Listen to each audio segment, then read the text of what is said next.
Eu convido você a abrir a sua Bíblia no Antigo Testamento, no segundo livro de Samuel, 2 Samuel, capítulo 9, bem, e só lembrando aqui, Samuel, o livro de 2 Samuel, ele é a continuação do livro de Ruth, e 2 Samuel é a continuação de 1 Samuel, depois o livro de 1 Reis é a continuação de 2 Samuel, e 2 Reis é a continuação de 1 Reis. É uma sequência de livros históricos, amém?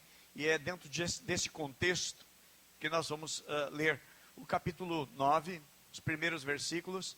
O tema desta noite é curando os traumas da vida. Curando os traumas da vida, amém? Com certeza Deus tem uma palavra para o nosso coração, para a nossa vida. Acredito que cada um de nós um dia já passou por algum trauma, já teve algum tipo de dor, já passou por alguma decepção também, e nós vamos aprender com esse texto como curar esses traumas, os traumas da vida. 1 Samuel, capítulo 9, versículo 1, você que tem a sua Bíblia, aqueles que não têm, temos ali na livraria, Bíblias a um custo muito barato, preço de praticamente de Coca-Cola. É 2 Samuel, conforme está ali no telão, né? E a Fran nos recorda que nos lembra, ok? Muito bem. 2 Samuel, capítulo 9, versículo 1, diz assim: certa ocasião, quem não tem Bíblia pode acompanhar no telão. E disse Davi: há alguém que tenha ficado da casa de Saul para que lhe faça benevolência por amor a Jonatas? E havia um servo na casa de Saul, cujo nome era Ziba, e o chamaram à presença de Davi, e disse-lhe o rei: és tu, Ziba? E ele respondeu: servo teu. E disse o rei: não há ainda alguém da casa de Saul para que eu use com ele de benevolência de Deus? Então disse Ziba ao rei: ainda há um filho de Jonatas, aleijado de ambos os pés. Disse-lhe o rei: onde está? E disse Ziba ao rei: eis que está em casa de Maquir, filho de Amiel, em Lodebar. Então mandou o rei Davi, e o tomou da casa de Maquir, filho de Amiel, de Lodebar. E Mefibosete, filho de Jonatas, o filho de Saul, veio a Davi, e se prostrou com o rosto em terra, e inclinou-se e disse a Davi: Mefibosete. E ele disse: eis aqui o teu servo. E disse-lhe Davi: não temas, porque de certo usarei contigo de benevolência, por amor a Jonatas teu pai, e te restituirei todas as terras de Saul, teu pai, e tu sempre comerás pão à minha mesa. Então se inclinou e disse: quem é o teu servo, para teres olhado para um cão morto, tal como eu? Então chamou Davi a Ziba, moço de Saul, e disse-lhe: tudo o que pertencia a Saul e a toda a sua casa tenho dado ao filho de teu senhor. Disse: trabalhar-lhe-ás, pois, a terra, tu, teus filhos, teus servos, e recolherás os frutos, para que o filho do teu senhor tenha pão para comer. Mas Mefibosete, filho do teu senhor, sempre comerá pão à minha mesa. E tinha Ziba 15 filhos e 20 servos. E disse Ziba ao rei: conforme tudo que o meu senhor, o rei, manda o seu servo, assim fará o teu servo. Quanto a Mefibosete, disse o rei, comerá à minha mesa como um dos filhos do rei. E tinha Mefibosete um filho pequeno, cujo nome era Mica, e todos quanto moravam em casa de Ziba eram servos de Mefibosete. Morava, pois, Mefibosete em Jerusalém, porquanto sempre comia à mesa do rei, e era coxo de ambos os pés. Amém? Até aqui. Amém? Que o Senhor nosso Deus, que o Espírito Santo ilumine o nosso coração, que todo e qualquer tipo de pensamento, distração, seja em nome de Jesus anulado, para que nós venhamos receber de Deus, amém? Agora a nossa mente não vai ficar presa na conta que tem que pagar amanhã, e até digo para você, amanhã você não precisa pagar a conta no banco, porque amanhã é feriado, né? Amanhã é dia de descansar, dia da criança, né? Então, mas vamos estar conectados em Deus, daquilo que Deus quer, meus amados, trazer para a nossa vida e alimentar o nosso coração, amém? Em nome de Jesus, coloca a tua mão sobre o teu coração e vamos orar. Senhor Deus e Pai, nós colocamos ao teu cuidado, Senhor, todo e qualquer trauma na nossa vida, no passado, meu Deus, ou aquele, Senhor, que pode estar à espreita nos aguardando algum dia. E sabemos que Tu tens o remédio, Senhor Jesus, para a nossa vida, e que Tu és o único remédio que cura o coração, cura a alma, restaura a vida e restaura a nossa posição de príncipe. Assim, meu Deus, nós oramos para que cada um que aqui está receba de Ti a Tua porção que o Senhor tem preparado nesta noite para cada um de nós, em nome de Jesus. Amém? Em nome de Jesus. Meus amados, o texto aqui que nós lemos não fala de uma pessoa com um trauma na vida, mas fala de uma pessoa que tem muitos traumas. Alguns chegam a chamar esse homem chamado Mefibosete, alguns chegam a chamá-lo de o colecionador de traumas. Por que colecionador de traumas?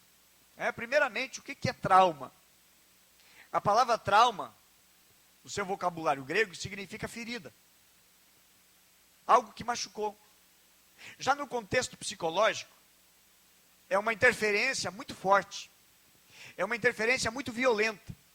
Suficiente para não permitir que uma ação original, ela venha acontecer.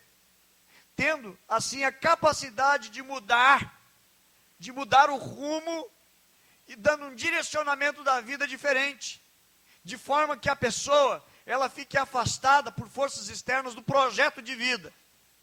Deixa eu dizer para vocês, Deus tem um projeto de vida para você, amém? Quantos creem, digam, eu creio. Diga, eu recebo o projeto que Deus tem para a minha vida. Agora, meus irmãos, Deus tem um projeto de vida para você. Deus preparou um projeto de vida para você. Todo pai que está aqui, toda mãe que está aqui, que tem amor, carinho e proteção pelo seu filho, tem um projeto de vida para o seu filho. Paga uma faculdade cara, investe alto nos seus filhos, porque tem um projeto de vida. Agora, se esse projeto de vida que um pai amoroso tem para com o filho, vem trazer frustração, vem gerar trauma também. Há muitas pessoas que não estão vivendo o projeto que Deus tem para a sua vida. Muitas pessoas receberam na vida um trauma que cortou e interrompeu um projeto divino que Deus estava preparando para você viver. Quem sabe, você é aquela pessoa que nesta noite vai estar expressando o seguinte: a vida que eu estou vivendo não é a vida que eu queria viver. O casamento que eu tenho não é o casamento que eu projetei. O príncipe com quem eu me casei não é bem um príncipe. Eu me enganei na escolha. A esposa que eu tenho não é a que eu gostaria de ter, porque mudou a coisa. Não é aquela menina meiga, doce. Quem sabe, na vida, você obteve um trauma e mudou o curso da vida. Então o que você está vivendo não é o que você planejou. Não eram os teus sonhos. Não é aquilo que você estava realizando. Agora eu quero dizer, meus irmãos, que Deus, que o Senhor Jesus entrou na vida de muitas pessoas e trouxe a originalidade do projeto de Deus para poder realmente viver uma vida nova, viver uma vida mudada, uma vida transformada, e Deus está alegrando o coração. Deus está mudando o rumo de muitas pessoas. Jesus está curando o rumo, meus amados, de muitas famílias, de muitos lares e de muitas pessoas. Só Jesus é que consegue consertar os traumas da nossa vida. Esse menino, esse moço, esse rapaz, esse homem chamado Mefibosete, o que aconteceu com ele? A Bíblia menciona, ainda em 2 Samuel, no capítulo 4, versículo 4, quando foi que ele ficou aleijado dos seus pés. E quem ele era? A história, a Bíblia, Você lendo na palavra de Deus, você vai encontrar que ele é filho de Jonatas. Jonatas era um príncipe, filho do rei Saul, que foi o primeiro rei de Israel. Todo mundo sabe que existe um país, existe uma nação que chama-se Israel, lá no Oriente Médio. Ora, um lugar estratégico. E o primeiro rei de Israel na história foi Saul. Porém, Saul teve um filho que por nome Jonatas, e esse filho por nome de Jonatas foi muito amigo de Davi, quando Davi era apenas um soldado, apenas um dos comandantes do rei. Agora, esse projeto de vida mudou, porque o rei morreu numa guerra. Junto com o rei, morreu Jonatas. Quem é Jonatas? Pai de Mefibosete. Mefibosete, então, morreu o pai e morreu o avô. Ficou ele agora neto, aleijado. Bom, ele vai herdar o trono. Não é ele que herda o trono. Ele não se torna herdeiro do trono. Na realidade, a história vai mostrar que ele vai se tornar alguém, tipo um indigente, um desprezado, um ninguém na vida. A Bíblia diz assim, 2 Samuel 4:4, ora, Jonatas, filho de Saul, tinha um filho aleijado dos pés. Este era da idade de 5 anos, quando chegaram de Jezreel as novas a respeito de Saul e Jonatas, que tinham morrido. Pelo que sua ama o tomou, a babá tomou essa criança de 5 anos e fugiu. E sucedeu que, apressando-se ela a fugir, o menino caiu. E na queda, no tombo, esse menino de 5 anos ficou coxo. Ele ficou aleijado dos seus pés. E aí a Bíblia diz que o seu nome era Mefibosete. E esse Mefibosete, então, menino de 5 anos, ele ficou aleijado. E a Bíblia menciona a história dele em 2 Samuel.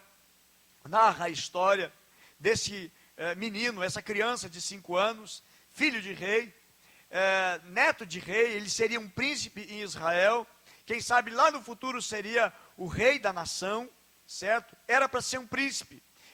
Ele era um homem da descendência real, que quando criança então teve este acidente, e que torna ele aleijado. Um tombo, uma guerra perdida, e a morte. A vergonha, perdemos uma guerra. Amados, perder uma guerra não é perder um título do time a qual você torce, que no outro ano vai ter de novo. Perder uma guerra é perder os recursos, é perder os bens, é perder tudo que tem, é tudo saqueado. É tudo saqueado. E eles ficam agora refém e se tornam escravo. Ele não apenas perdeu a guerra, ele perdeu a sua saúde, ele perdeu a sua mobilidade física, ele perdeu o seu avô. Esse menino, ele perde o seu pai.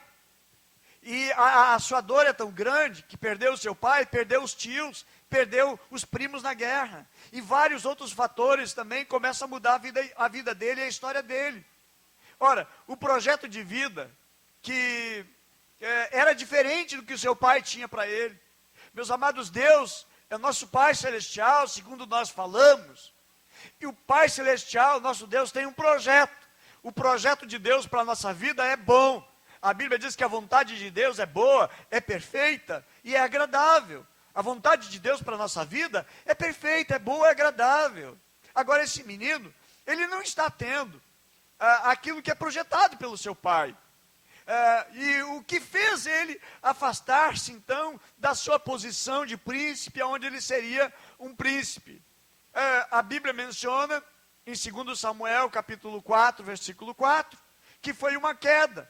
Foi um tombo.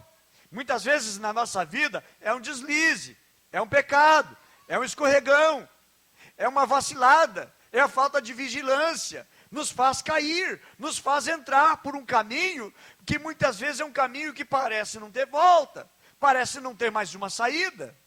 Agora, nesta queda, quem te empurrou, quem te levou a errar? Muitas vezes a gente fica culpando. E aí nós nos escondemos atrás dos outros. É por causa do fulano. Eu parei de servir a Cristo, eu parei de servir a Deus por causa do Beltrano. Na realidade, quem foi culpado? A pessoa que carregava ele no colo, no momento, querendo fazer o melhor, querendo escapar com vida, porque vinha o exército inimigo e ia matar também ele. E para evitar que matasse, ela saiu correndo, só que correndo, o menino escorregou, caiu, tombou, caiu no chão, e ali ficou aleijado para o resto da vida. Não tinha hoje a estrutura de hoje, quem sabe colocaria um gesso, colocaria alguma estrutura para poder curar o menino, restaurar o menino. E aí, ele caiu, e aí vem as surpresas da vida. Meus amados, geralmente, às vezes o mal, como se diz, o mal, ele não é corajoso, é covarde, porque não vem sozinho. Sempre vem acompanhado de outro mal, outra mazela na vida, outro problema. E às vezes os problemas, eles vão se avolumando. E este homem agora já um homem, agora já pai de família também, já tem um filho que a Bíblia menciona, né? Ele é um colecionador de traumas. Por quê? Nós vamos ver, meus irmãos, quantos traumas ele carregou, quantos traumas ele teve. Uma vida marcada por decepções, perdas irreparáveis, frustrações, angústias. E aí o histórico de vida dele, nos mostra que os traumas começaram desde a sua infância. Primeiro, o seu nome. A Bíblia menciona em 1 Crônicas capítulo 8, versículo 34, e 1 Crônicas capítulo 9, no versículo 40, é o mesmo versículo, as mesmas palavras que diz, filho de Jonatas foi Merib-Baal, pai de Mica, é o mesmo. A princípio, ele tinha esse nome. O seu nome, o nome dele, tinha o sentido de Merib-Baal, o Senhor contende. Mas por causa da semelhança dos deuses dos cananeus, logo o seu nome foi mudado para Mefibosete, que quer dizer exterminador de vergonha. Esse menino, Mefibosete, agora já um homem, príncipe, herdeiro do trono, agora é um homem envergonhado, é um homem cheio de traumas e cheio de frustração. Eu quero então nesta noite falar, meus irmãos, sobre os traumas na vida de um príncipe. Você é um príncipe de Deus e você é uma princesa de Deus. Amém? Quantos creem nisso, diga amém. Amém. Então diga para a pessoa que está do seu lado, você é um príncipe de Deus, você é chamado para ser uma princesa de Deus. É o propósito de Deus. Deus não é rei? Sim ou não? Deus é rei. E quem é filho do rei é príncipe. O projeto de Deus é esse. Aonde está o príncipe? Está morando em Lodebar, um lugar desconhecido, um lugar que é uma miséria, um lugar que é uma vergonha. Está lá aleijado, esquecido, abandonado. Agora um homem envergonhado, carregado de frustração, um homem cheio de traumas. Quais são os traumas dele? Primeiro trauma na vida de um príncipe, um trauma físico. Segundo Samuel capítulo 4, conforme eu li para vocês, no versículo 4 diz como foi que aconteceu esse trauma físico. E esse trauma físico na vida de Mefibosete impedia que ele exercesse a sua posição de um guerreiro valente. Todo príncipe era um guerreiro valente. Agora com aquele trauma nos seus pés, quebrado, aleijado, ele não podia ser um guerreiro. Ele não podia lutar pela sua nação, ele não podia lutar pelo rei, ele não podia lutar pelo reino. Era alguém agora que não tem condições de lutar. Meus amados, nós temos um adversário que deseja que você largue a tua espada e não lute mais. Que você desanime, que você entregue os pontos, que você pendure a chuteira. E você diga, olha, não tem jeito mais, eu não vou lutar mais, eu desisti, eu sou um fracassado, eu nasci para o fracasso, a minha vida é para ser um fracasso, eu não vou lutar mais. Eu quero dizer nesta noite que Deus manda te dizer, você vai continuar lutando, porque Deus está entrando nesta batalha. E na batalha que Deus entra, ninguém perde. Quando estamos do lado de Deus, jamais perdemos. Quantas vezes a gente larga a espada, quantas vezes nós deixamos de lutar, quantas vezes a gente vai desistindo, por causa de um trauma aqui, uma dor ali, outra lá, e a gente para de lutar. Não, eu não vou mais no aprisco, porque lá no aprisco aconteceu isso, eu vi aquilo, eu vi aquele outro. Olha, às vezes a pessoa acaba vendo o que ela quer ver, ou o que o inimigo procura colocar. Para a pessoa dizer, eu não vou mais na igreja, eu não quero mais crescer na fé, eu não quero mais discipulado na minha vida. O que o inimigo está apresentando para você? Para fazer você desistir. Não desista, meu amado. Não desista, porque Deus não te chamou para você ser um desertor, para você largar, para você falar e dizer que não tem, que não dá. Você não é chamado para isso. Um príncipe luta. O que faz uma pessoa deixar de ser príncipe é parar de ser um lutador. É entregar os pontos, é achar que não pode. A Bíblia menciona que os sacerdotes, eles não poderiam exercer o ministério se eles tivessem algum impedimento físico ou alguma situação no seu organismo, no seu corpo, que impedisse eles de exercer. E ali fala dos cegos, fala dos coxos, fala dos aleijados, fala aqueles que têm problema no seu organismo. Geralmente os príncipes de Israel, irmãos, eles tinham que ir para a guerra. Eles empunhavam a espada, eles defendiam o rei, eles defendiam o reino, e ele não conseguia lutar. Uma frustração era ver todos os irmãos irem para a batalha, vestido com armadura, e ele sozinho, sem poder fazer nada. Quantas vezes você já se sentiu assim? Eu não posso fazer nada, eu estou com as mãos atadas, não tem jeito mesmo, eu não vou lutar mesmo. Meu amado, muitas vezes as pessoas veem defeitos que Deus não vê. Até porque a Bíblia diz que Deus não chamou os melhores, mas a Bíblia diz que Deus chamou aquelas que não são para confundir as que são.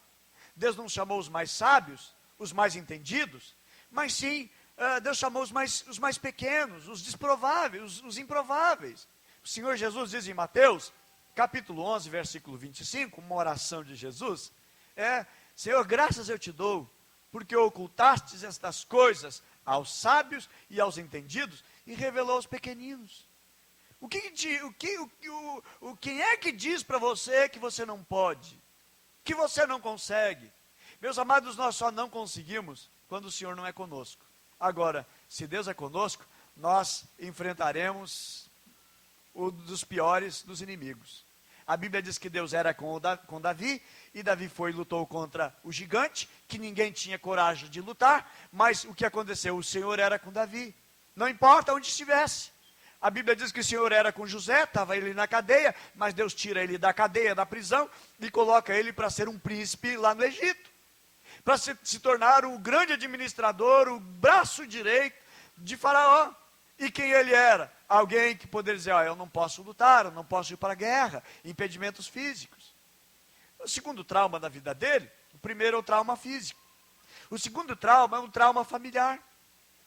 Imagine, alguém chegando à porta da casa e gritando, teu pai morreu, teu teu avô morreu, todos os teus filhos, todos os filhos da casa do teu avô, todos eles morreram. Você imagina, ele recebe um trauma. Esta notícia chegou aos ouvidos dele, e um novo trauma, uma dor ainda mais forte.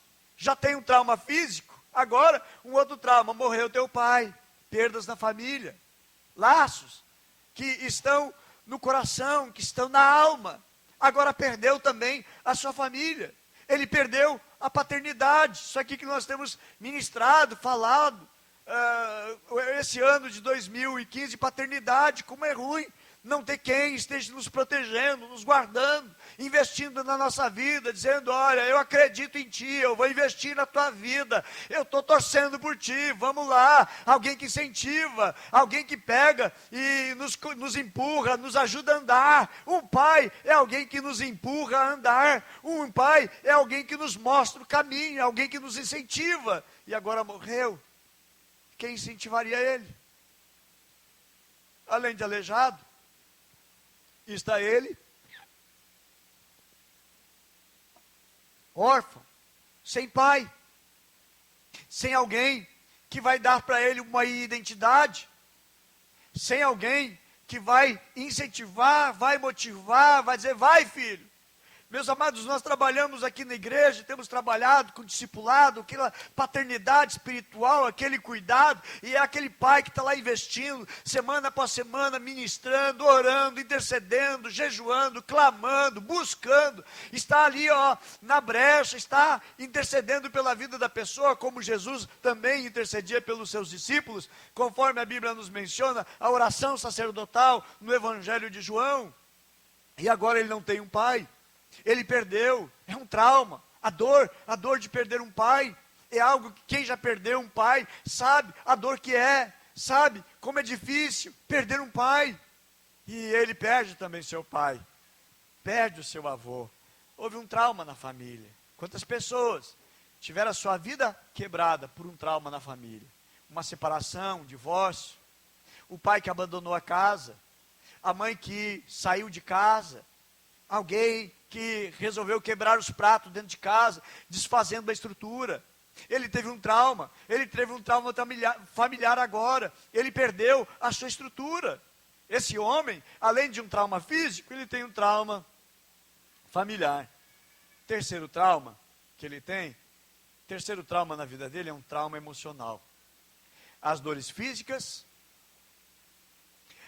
as familiares, causaram nele uma dor emocional profunda, ao ponto de ele olhar para ele, e como o texto nos diz, ele dizendo, eu sou um cão morto. É como ele considera, ele está emocionalmente abalado, desestruturado, e ele chega a dizer, nesta dor emocional, esse trauma emocional, e ele olha para ele mesmo como um cão morto. Um dos mais inferiores tratamento em Israel era ser chamado de cão, ou cabeça de cão, cabeça de cachorro. Observe que quando uma mulher sírio-fenícia chega para Jesus e pede socorro para Jesus, um milagre, e o que Jesus diz para ela? Diz-lhe, não é bom tirar o pão dos filhos, da mesa dos filhos, e dar para os cachorros. Foi um tratamento rude, brusco. Em outra oportunidade eu explico para vocês o que Jesus estava querendo dizer. Mas esta situação era uma situação humilhante. E ele está se vendo como um cão morto, como um cão sem valor. Agora imagine, a própria pessoa, não alguém dizendo, tu é um cão morto, mas ele mesmo se dizendo, eu sou um cão morto. É o que está aqui no texto que nós lemos, capítulo 9, e no versículo 8, em que ele diz assim, Mefibosete prostrou-se e disse, quem é o teu servo, para que te preocupes com um cão morto como eu? E aí eu coloco, meus irmãos, para que serve um cão? Para que serve um cachorro? Pastor, um cachorro dá tanta alegria para as crianças, é brincar com as crianças. Meus filhos gostavam muito, queriam tanto um cachorro, e um dia, nós então tivemos a aquisição de um cachorrinho. Irmãos, era brincando para cá, era brincando para lá, né? Nosso cachorrinho traz alegria para brincar. Outra utilidade de um cão, defende a propriedade. Não só defende a propriedade, mas defende o seu dono também. Se ele observa que tem uma ameaça contra o dono, o cão vai ali para proteger o seu cão. E outra utilidade também, segundo dizem, que é o melhor amigo do homem. Agora, para que serve um cão morto? De que vale um cão morto? Eu pergunto, quantos aqui querem um cão morto para si? Eu, pastor? Desculpa, pastor, não entendi direito. Não entendeu mesmo, que ninguém quer um cachorro morto. Para que serve? Não tem serventia, não tem valor. Mas isso aqui é raça pura, mas está morto. Resolve, qual é a utilidade? É o que ele estava olhando para ele. Ninguém disse, tu é um cão morto, mas ele considera. Sabe aquela situação que ninguém está dizendo que você é, mas você se considera? Você se acha tão desprezível? Ser chamado de cão morto dava a ideia de ser imprestável. Eu sou um imprestável. Eu sou um miserável. Eu não tenho valor, eu não tenho utilidade. Eu não tenho nada de utilidade na vida. Minha vida não vale nada, minha vida não presta para nada. Quem sabe, você já expressou isso na sua vida? por causa de algum trauma, e você chegou a dizer: eu não tenho valor nenhum. Minha vida não tem valor nenhum. Eu não sirvo para nada. Eu não dou certo em nada. A minha vida é só frustração. Agora, meus amados, vamos olhar para Jesus. É Jesus que diz o seguinte: vinde a mim todos que estão cansados e oprimidos. Todos que estão cansados e oprimidos. Oprimido por quê? Talvez nada dá certo. É como eu me sinto, oprimido, apertado. Eu não consigo resolver nada, eu não consigo fazer nada. E nada que eu faço dá certo. Eu faço uma coisa dá errado, faço outra também dá errado. E aí Jesus agora faz esse convite, porque para Jesus não tem problema que é oprimido. Vem. Eu preciso de um sócio para trabalhar na minha empresa. Procura-se sócio oprimido. Não quero sócio oprimido. A moça quer casar. Eu quero um moço para me casar, um moço oprimido. A moça diz: eu quero um moço oprimido. Eu quero uma moça oprimida, diz o rapaz. Meus amados, quem quer uma pessoa oprimida? De que vale uma pessoa oprimida? Olha, meus irmãos, mas é o convite que Jesus diz o seguinte: vinde a mim todos que estão cansados e oprimidos.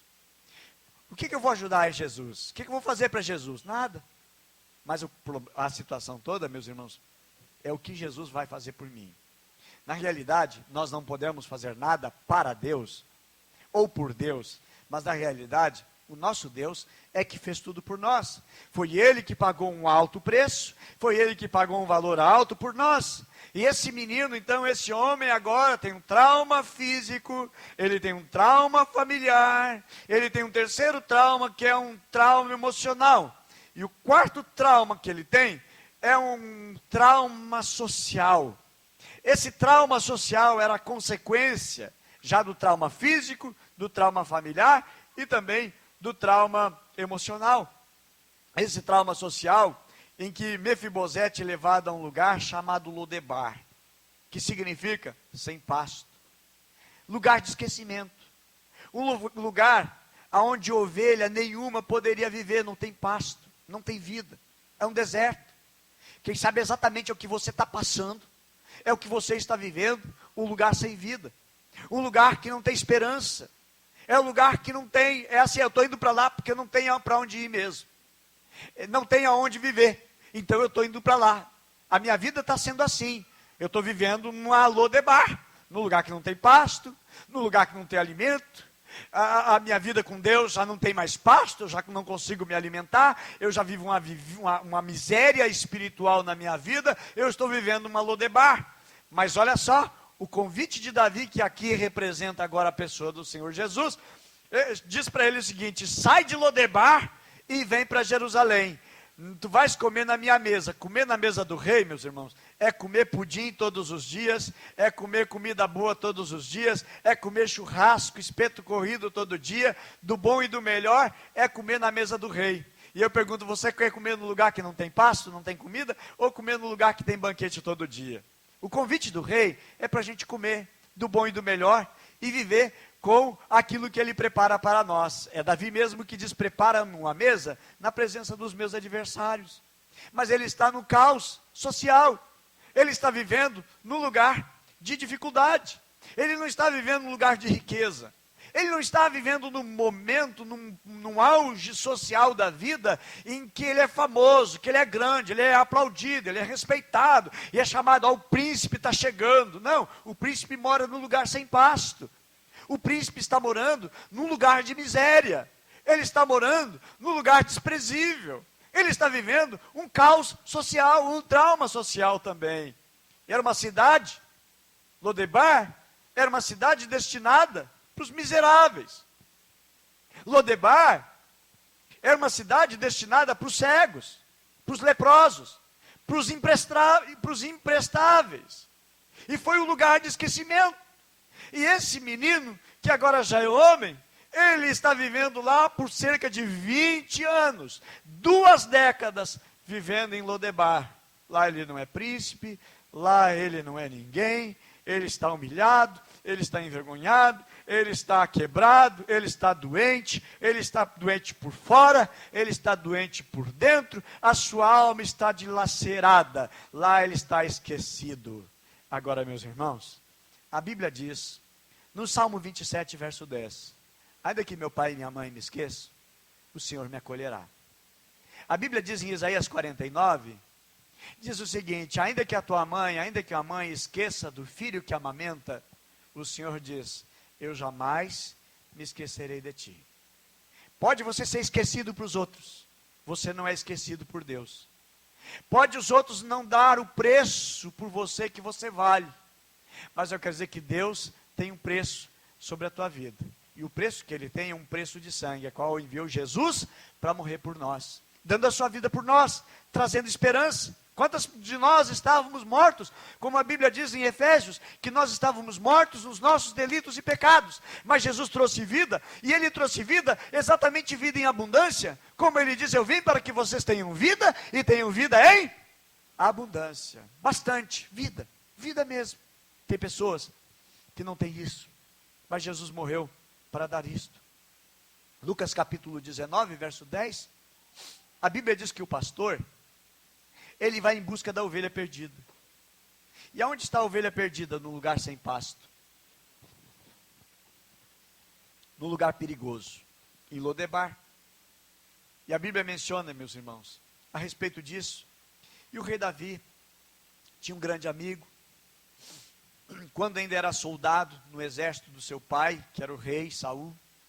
E Davi tinha uma aliança com Jonatas. E aí faz uma aliança e cria uma aliança, e é o que Deus deseja ter conosco, uma aliança. Por isso que Jesus, no momento da ceia, Ele disse, este é o cálice da nova aliança. Jesus fez uma aliança conosco, e uma aliança é um compromisso eterno, não é um contrato que você vai lá e quebra, vai lá e desfaz a hora que quer, é uma aliança. Por isso que eu sempre digo, o casamento não é um contrato que se faz lá no cartório, casamento é uma aliança, feita. E é algo que é para sempre. A Bíblia diz até que a morte separe. Agora, morreu Jonatas na guerra. Morreu ele, morreu o rei. E aí, agora Davi estabeleceu o reino. Davi agora cresceu, se tornou rei sobre todo Israel. E Davi se lembra. E ele pergunta, por acaso tem alguém, filho de Saul, para que eu mostre benevolência, para que eu tenha misericórdia, para que eu possa ajudar de alguma maneira? Aí a Bíblia menciona que trouxeram um homem chamado Ziba. E aí Ziba chega para Davi, se prostra diante de Davi, e aí Davi pergunta para ele, tu é o servo de Saul? Diz ele, sim, eu fui servo, empregado, um dos empregados de Saul, não o empregado de Saul, mas um dos empregados de Saul. Certamente Saul tinha centenas de empregado, e esse era um dos empregados. Não era alguém rico, não era alguém próspero, era alguém pobre, mas que trabalhava para o rei, era um funcionário do rei. E aí descobriu, ó, tem aqui um funcionário, um ex-funcionário do rei, que é Ziba.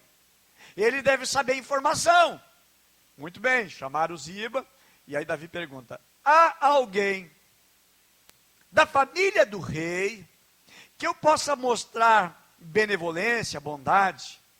E aí Ziba disse, tem um. Tem um filho aleijado. Aleijado dos pés. Filho de Jonatas. E aí Davi disse, traga ele aqui.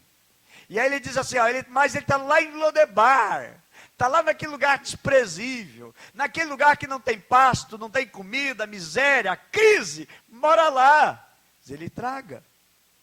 Observa que Ziba não diz o nome dele. Não diz, ó, existe lá o Mefibosete, mas diz assim, tem um aleijado lá. Sabe aquela pessoa que não tem nome? Que é conhecido pelo apelido? É conhecido pelo defeito? E Davi diz, olha, traga.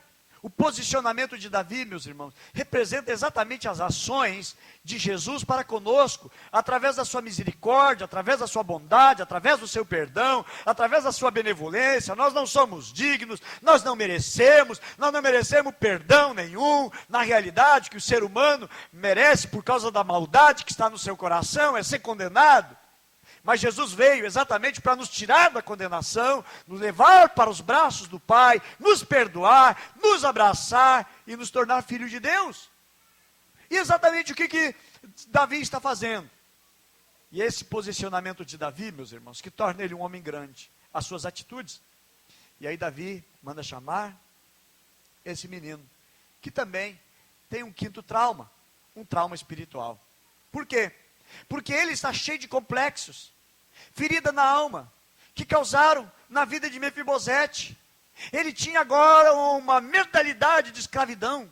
É a mesma mentalidade dos hebreus que saíram do Egito escravos, e eles estão indo para uma terra prometida, estão andando no deserto, e eles ainda têm uma mentalidade escrava. Eu sempre digo o seguinte, que para tirar aquele povo do Egito, bastava um mês, 30 dias, ou 20 dias até mesmo. Porque quando os espias foram lá, eles foram na terra, saíram de onde estavam, foram na terra, olharam a terra, 20 dias para ir espiar a terra, mais 20 dias para voltar. Demorou 40 dias a missão deles. 20 dias bastava para Deus tirar eles do Egito, eles já estariam dentro da terra. O problema, meus irmãos, é que demorou 40 anos para tirar o Egito dentro da vida deles. O problema não é Deus tirar você da angústia que você está. Mas é o contrário, é conseguir tirar, irmãos, de você, da mentalidade, da angústia, daquela mentalidade escrava, daquela mentalidade mundana, profana, daquela mentalidade suja, sabe? Deus tem poder para tirar, mas às vezes a gente está tão enraizado, e eu sou escravo, porque a minha vida é assim, eu nasci assim, eu vou morrer assim, só falta dizer sempre Gabriela. Mentalidade escrava. Ele é príncipe. Ele é filho de rei. Ele é neto de rei, ele é príncipe. Mas ele não se vê como príncipe. Ele se vê como um cão morto, cheio de complexos. E ele perdeu a posição dele, a posição de príncipe, de senhor. Ele se torna um lixo. Ele se sente um lixo. Interessante que toda a herança deve ficar para os filhos, para os netos, para os bisnetos, para os trinetos e para os tataranetos. Mas para quem fica a herança? Para quem fica a herança? Pergunta para quem está do seu lado. Para quem fica a herança? A Bíblia diz, meus irmãos, que nós somos herdeiros. A Bíblia menciona que nós somos herdeiros, mas às vezes nós somos herdeiros sem herança. É interessante, é o que eu acho, que tem alguém esperto nessa história. E esse Ziba, que a Bíblia menciona, no versículo 10, diz que ele tinha 15 filhos e 20 servos, 20 empregados. Irmãos, 20 empregados, a indústria é boa, o comércio é bom, o X é bom com 20 empregados. O restaurante com 20 pessoas é bom. A indústria que você trabalha ali, a construção que você trabalha, se você tem 20 empregados, você está bem da vida, hein? Você pode até emprestar para os irmãozinhos que estão lutando aí na vida. 20 empregados é bom. É muito bom. É ótimo. Alguém ficou com a herança. Alguém pegou aquilo que era teu. Alguém está usando o que é teu. Alguém está usando o teu nome. Alguém quer usar a tua posição. Alguém quer usar o teu lugar, o lugar que foi reservado para você. Tem uns espertalhão da vida que querem o que a gente tem. Não querem pagar o preço que a gente paga. Ah, mas aquele lá, olha quanto que ele ganha. Ganha bem. Mas o cara malhou. O cara levantou cedo. O cara foi direto para a faculdade, estudar, dormia em cima dos livros, acordava em cima dos livros. O cara malhou, levantou cedo, começou cedo.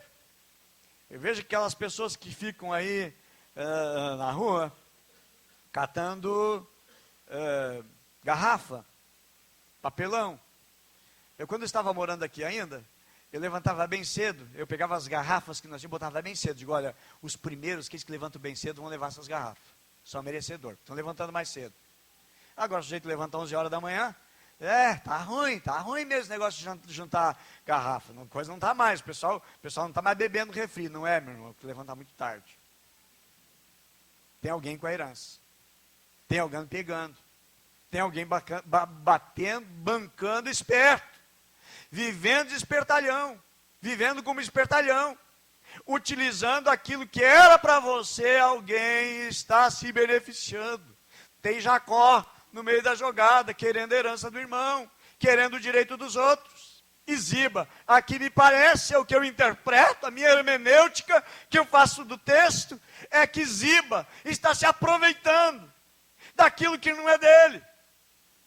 Ele tem 20 empregados, ele é um servo, ele era um empregado e agora ele está se adonando. Meus irmãos, é estranho como algumas pessoas enriquecem às custas de outras, das terras de outros, de patrimônios de outros. Parece Jezabel, que está matando homens de Deus que estão com a sua propriedade, os naibotes, que têm as suas vinhas separadas, preparadas e não abrem mão da herança, mas estão matando o dono da herança para se apropriar dela. Meus amados, deixa eu dizer, que Deus quer fazer nesta noite, que Deus quer fazer com você. O Senhor quer devolver para você a autoridade que você perdeu. O Senhor quer devolver aquilo que um dia era para ser seu e que não está sendo usado. A Bíblia diz, irmãos, Jesus disse: eis que eu vos dou poder e autoridade a descer sobre vós o Espírito Santo. Vocês vão receber poder e autoridade. E essa autoridade nos foi dada. Esta autoridade foi constituída, foi conquistada por Jesus da cruz. E Ele nos deu. Ele deu para a igreja. Ele passou para nós, que somos a igreja do Senhor Jesus. Essa autoridade é nossa. Se Ele diz que deu poder e deu autoridade, você tem esse poder e tem essa autoridade espiritual que é dada. E Ele tem agora esse trauma espiritual na vida. Agora, meus irmãos, o que Jesus faz? O que Davi, representando aqui, ele faz? Ele cura o trauma de um príncipe esquecido. Ele chama esse príncipe. Eu lembro-me também da sunamita que, por causa da guerra, teve que sair, e ela retorna para o rei manda devolver tudo aquilo que ela tinha deixado lá. Meus irmãos, e como é importante uma aliança, porque Jonatas, pai de Mefibosete, tinha uma aliança com o rei Davi. O pai de Mefibosete tinha uma aliança com Deus. Os pais que têm aliança com Deus, os pais que vivem uma aliança com Deus, meus amados, os filhos são abençoados pelos pais. A Bíblia menciona isto, quando Paulo está falando a respeito de casamento, a respeito de marido crente, marido cristão, esposa não cristão e etc. Paulo ele fala o seguinte, que o marido não crente, o marido não cristão é abençoado pela esposa que é cristã. A Bíblia diz também que a esposa cristã abençoa o seu marido não cristão e abençoa os seus filhos. A descendência é abençoada. O próprio Senhor Deus, Ele diz na sua palavra, eu abençoarei até a tua terceira e até a tua quarta geração. Até os meus filhos, meus netos, meus bisnetos, meus trisnetos. A Bíblia diz, irmãos, como garantia que Deus estaria abençoando. E a Bíblia menciona aqui, meus irmãos, eu interpreto que os bens da família passaram para o escravo. Até parece que Abraão, quando ele disse, olha, o meu herdeiro não tem herdeiro ainda. E a herança vai passar para Eliezer, o Damasceno. Talvez, meus irmãos, Mefibosete tinha esquecido a ação de Deus. Talvez ele não lembrasse mais as vitórias que seu pai, que ousadamente foi usado por Deus, para lutar contra os filisteus e vencer a guerra. Agora ele é um homem oprimido espiritualmente, e andava se arrastando sem fé alguma. Alguns dos homens de Deus também passaram por grandes crises, passaram por grandes traumas. O próprio Davi, ele relata a sua amargura, a sua dor, constante aflição, tanto no Salmo 57, como no Salmo 38, como no Salmo 69, versículo 29, ele relata. Eu digo sempre que no livro de Samuel, 1 Samuel, nós vemos Davi, os músculos de Davi, a força de Davi, ele é um vencedor. E quando a gente lê o livro de Salmos a gente lê a alma de alguém que é um guerreiro valente, mas que passa por batalhas e passa por luta. Mas eu quero, meus irmãos, dizer, irmãos, o rei está olhando aquele homem frustrado. E ele não vê ele como um aleijado, ele não vê um homem cheio de traumas, mas ele vê um príncipe. Sabe, só Deus consegue ver em você um príncipe. Só Deus consegue ver em você uma princesa. Porque Deus sabe, Deus conhece. Como aquele homem, certo homem que mudou-se de casa, e ele foi se mudar para a casa mais velha, a casa mais antiga daquela cidade. E lá fazendo uma limpeza, chegou no sótão da casa, encontra baú velho com materiais, com cadernos, com livros, encontra lá também um violino cheio de pó, de poeira, e ele diz, olha, eu estou me desfazendo dessas coisas aqui. E leva um pouco de muamba para cá, para lá, e diz, esse violino eu não sei tocar, eu vou vender aqui no Brick que tem ali na outra rua. Chega no Brick, o dono do Brick oferece para ele $20. Negócio fechado. Cerca de R$80 hoje, por um violino. Uma pessoa foi lá e viu o violino, achou, diz, olha, meu filho vai fazer aula de música, vai aprender a tocar violino, quanto é que custa esse violino? $50, R$200, o cara ganhou 120 no seu comércio. O professor daquele aluno, desse novo aluno, que vai ensinar a tocar o violino, olha aquele violino, e diz, olha, esse violino é um Stradivarius, criado, feito lá no ano de 1700 e alguma coisa. E ele diz para o pai, olha, eu dou um violino novinho para o seu filho, e eu dou mais $1.000 por ele, o senhor aceita? Se ele vai, você aceita? Claro que aceito. Esse mesmo violino, meus irmãos, ele foi leiloado por $4.800.000, quase 20 milhões. Quem é perito sabe o valor que tem. Deus, irmãos, sabe todas as coisas. Deus conhece todas as coisas. O Salmo 139, leia em casa como tema de casa. E leia a profundidade, que Deus conhece tudo do nosso ser. Ele sabe o valor que tem um príncipe. E Deus é capaz de identificar um príncipe no meio da multidão. É Ele que olhou Davi, vendo nele um príncipe, enquanto que a sua família não via Davi um príncipe. Os irmãos de Davi tinham Davi como um metido, como um enxerido, mas Deus, meus irmãos, é aquele que consegue ver, é aquele que consegue encontrar e consegue olhar e ver um príncipe. Como Deus viu, como Deus enxergou na vida de Davi. A Bíblia, meus irmãos, ao narrar os milagres de Jesus, a Bíblia diz que Jesus olhava para as pessoas, Jesus observava bem as pessoas, Jesus cuidava bem das pessoas. Deus não te vê como um derrotado, Deus não te vê como um aleijado, emocional, físico, espiritual, social. Deus não te vê assim. O rei Davi, na sua casa, ele era desprezado pelos seus irmãos, nem o pai considerava ele como um príncipe, era considerado como um irresponsável. Quando ele vai para o momento da guerra levar comida para os seus irmãos, o irmão mais velho pergunta para ele, com quem tu deixou as ovelhas, aquelas poucas ovelhas, dizendo, tu é um irresponsável. Mas Deus não estava vendo isso. Como é que Deus te vê? Diferente de como muitas pessoas olham para você. Eu acho tão precioso, meus irmãos, que em Apocalipse capítulo 3, a Bíblia diz que nós seremos coluna no templo do Senhor, sustentação, que mantém em pé, que mantém a estrutura. Sabe, meus irmãos, mas a restauração desse menino, a restauração desse homem, Mefibosete, começa mudando a sua residência. Morava em Lodebar, lugar desprezível, lugar que só tem miséria, e agora ele vai morar em Jerusalém, lugar de poder, lugar de autoridade. Ele foi levado do lugar de esquecimento para uma terra de paz. Ele foi levado de uma terra de frieza espiritual, mornidão emocional, de derrota e frustração, e ele vai para uma terra de avivamento. Amém? Aonde Deus quer nos levar? Para um lugar de avivamento, para uma condição de avivamento. Meus irmãos, Deus quer acender a nossa chama.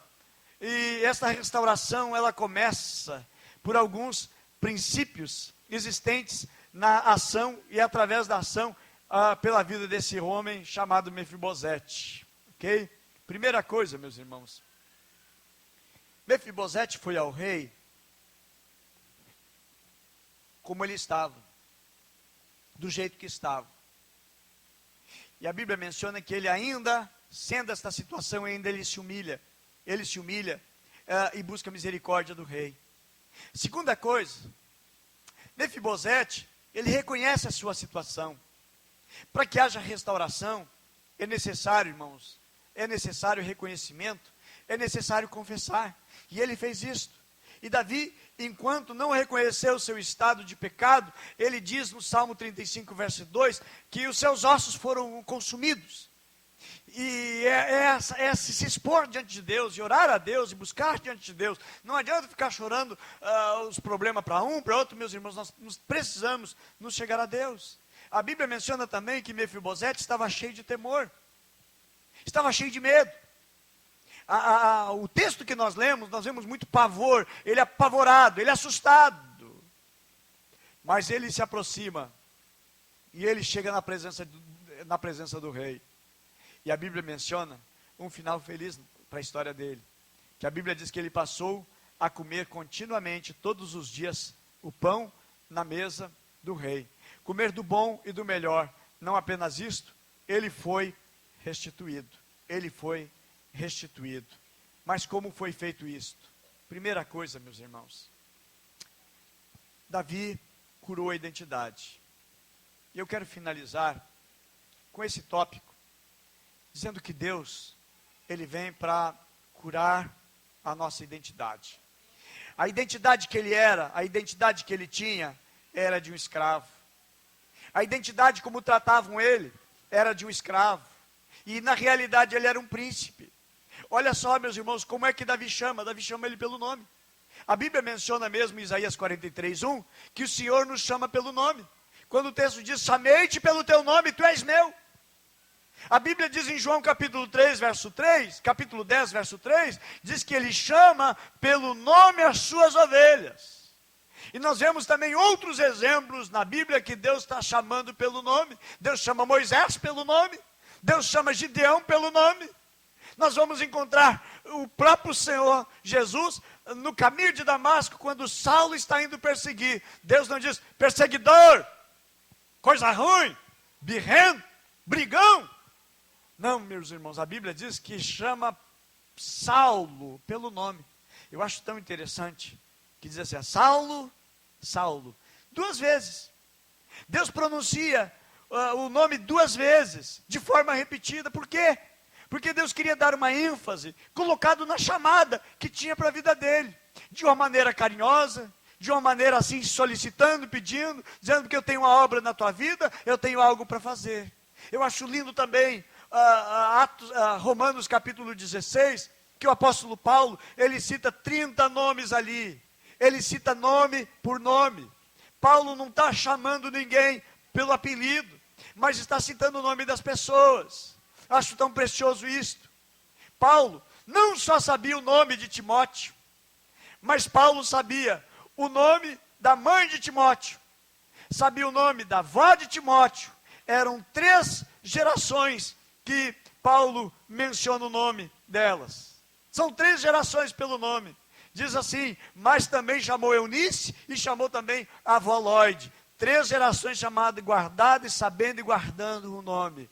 Meus amados, acho tão precioso como Deus faz. A Bíblia menciona que Jesus estava entrando em Jericó e ele chama Zaqueu. Chama pelo nome.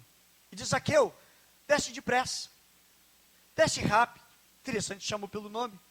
Algo interessante uma vez aconteceu, que em uma determinada igreja, o pastor estava apresentando esse aqui é o fulano, esse aqui é o Beltrano, e aquele que está vindo lá, o nosso porteiro, o irmão Zaqueu.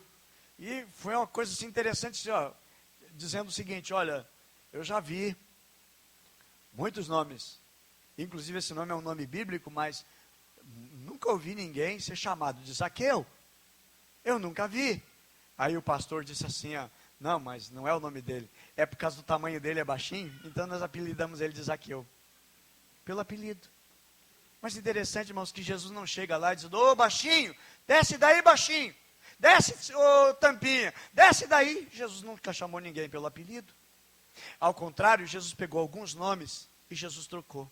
Pedro, que quer dizer alguém não firme, e Jesus chama ele de alguém firme. O nome dele era Simão, cana quebradiça, e chama ele de pedra, Petros, Pedro, Jesus traz e muda. O próprio Deus chama Abrão e troca o nome dele para Abraão, um nome exaltado, pai exaltado, pai de multidões. Deus troca o nome e Deus restaura a identidade. Agora, meus irmãos, o que é interessante, que Ziba, disse para Davi, disse o seguinte, tem Jonatas, tem um filho de Jonatas, aleijado dos pés. Ele não disse o nome, ele não citou o nome, ele não prefere gerar uma identidade que Deus tem para a vida daquela pessoa, mas prefere continuar menosprezando, é o aleijado. Tem pessoas que querem se referir a alguém, é aquele lá, o careca, é aquele lá, o tortinho, o vesguinho, e aí vai se colocando coisas que se tornam a pessoa de uma maneira pejorativa, diminuindo.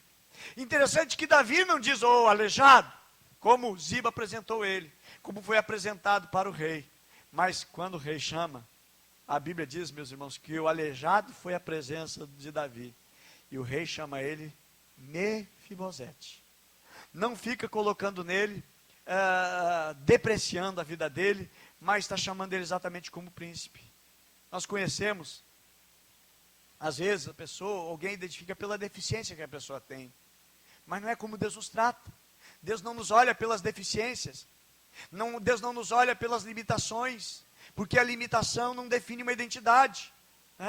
Jesus, ao falar sobre Lázaro e o rico, interessante que na parábola ali que Jesus menciona, Jesus não diz assim o chaguento, o cheio de chagas, mas Jesus menciona o seguinte, ele era um homem cheio de chagas, ele era um mendigo. Jesus não chama ele de mendigo chaguento, mas diz, tinha um mendigo, a condição era deplorável, mas cita o nome dele, Lázaro. E o rico não é mencionado o nome. Lázaro tinha o nome dele escrito no livro da vida. O rico não tinha. Era rico, era um nome bom, ser chamado de rico, de alguém importante no meio da sociedade, mas como Deus trata.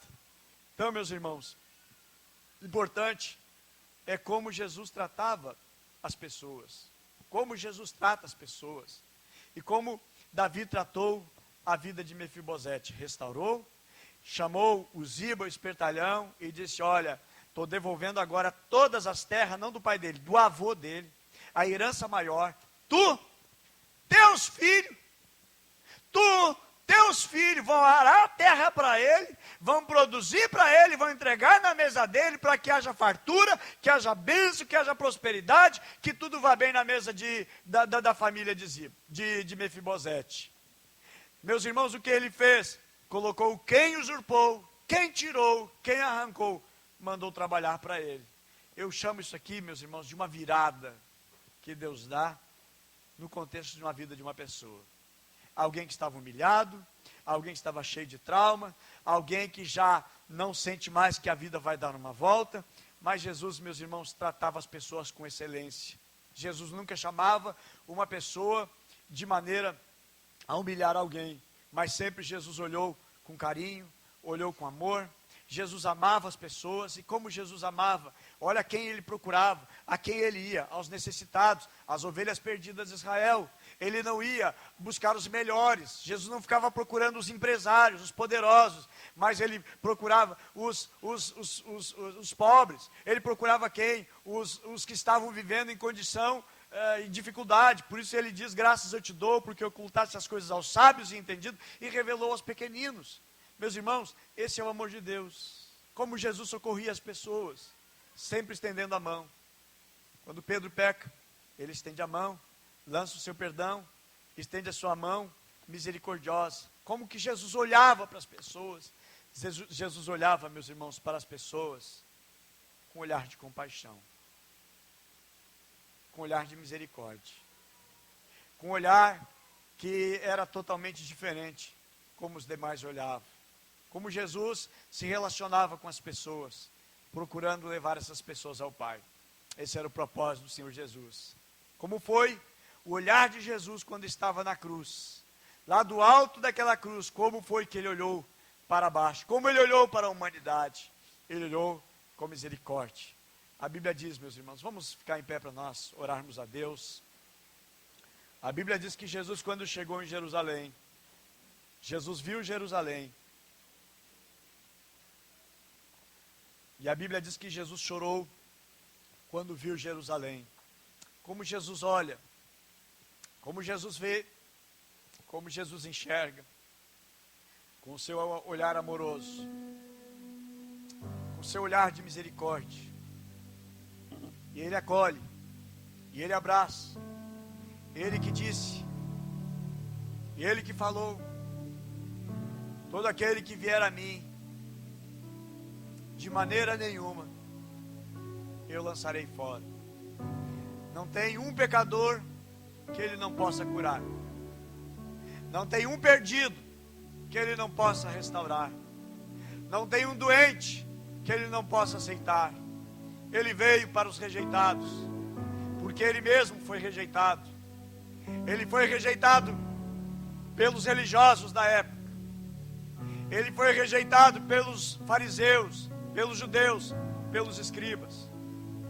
Ele foi rejeitado pelos seus irmãos de carne.